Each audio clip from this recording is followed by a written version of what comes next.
We have got to stop sending jobs overseas.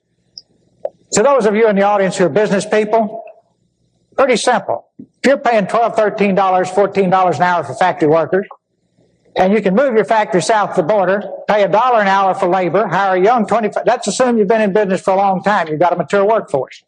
Pay $1 an hour for your labor, have no health care, that's the most expensive single element, making a car, have no environmental controls, no pollution controls, and no retirement, and you don't care about anything but making money, there will be a giant sucking sound going south. So if the people send me to Washington, the first thing I'll do is study that 2,000-page agreement and make sure it's a two-way street.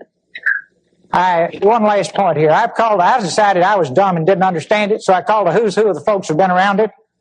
And I said, why won't everybody go south? They said, we'll be disruptive. I said, for how long? I finally got them up for 12 to 15 years. And I said, well, how does it stop being disruptive? And that is when their jobs come up from $1 an hour to $6 an hour and ours go down to $6 an hour, then it's leveled again. But in the meantime, you've wrecked the country with these kinds of deals. We've got to cut it out. In 1992, Bill Clinton promised a new economy, one that would bring prosperity to all. He spoke of a bridge to the 21st century. But what he actually built was a boat, one that shipped American jobs overseas, empowered Wall Street, and locked in the neoliberal agenda that Reagan had started. Welcome to American ruin, the unraveling in 3 acts. This is Act 2, the betrayal.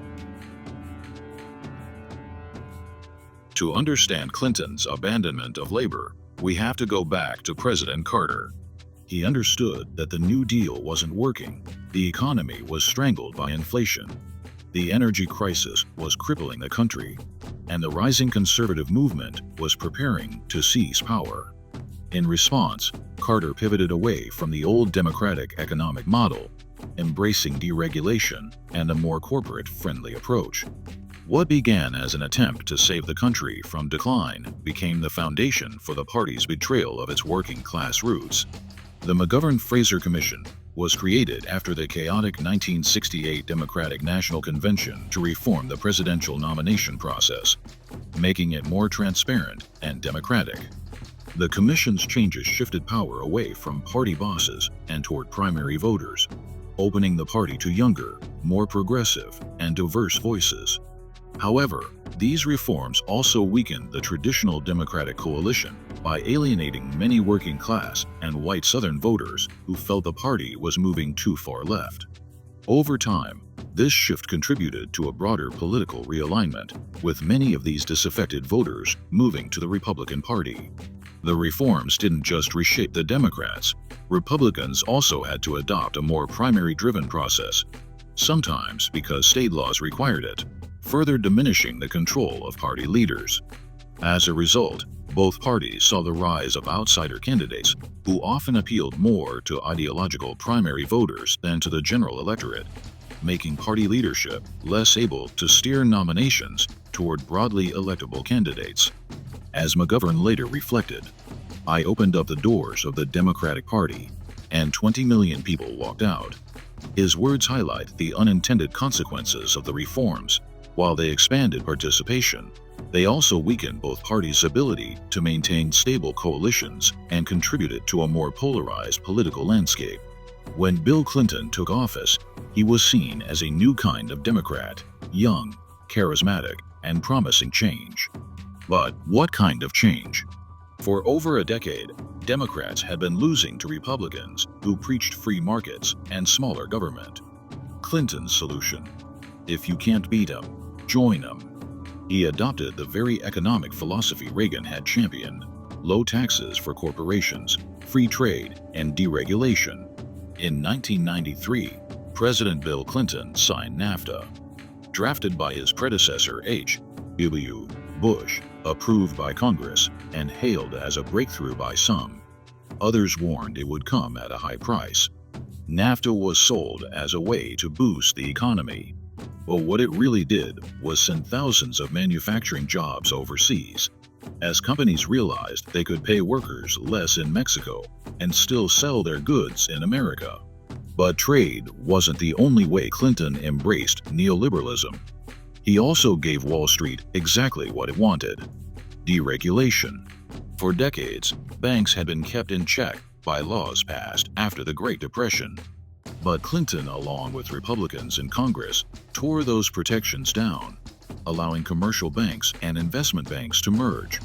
This meant banks could gamble with ordinary people's money, setting the stage for the financial crisis of 2008. Meanwhile, a new force was reshaping the economy: the Internet. Clinton's policies helped fuel the dot-com boom, making technology the new economic frontier. But like everything else in the neoliberal era, this boom was built on speculation. During Bill Clinton's presidency, immigration patterns in the U.S. shifted dramatically. NAFTA, signed in 1994, disrupted Mexico's agricultural economy, pushing millions of workers north. From 1990 to 2000, the number of Mexican immigrants in the U.S. grew from 4.3 million to over 9 million, more than doubling in a decade. At the same time, the Somali Civil War sent thousands fleeing to the U.S. Clinton expanded refugee resettlement, leading to the formation of large Somali communities, especially in Minnesota. Meanwhile, the 1996 Illegal Immigration Reform and Immigrant Responsibility Act made deportation easier and cut public benefits for undocumented immigrants.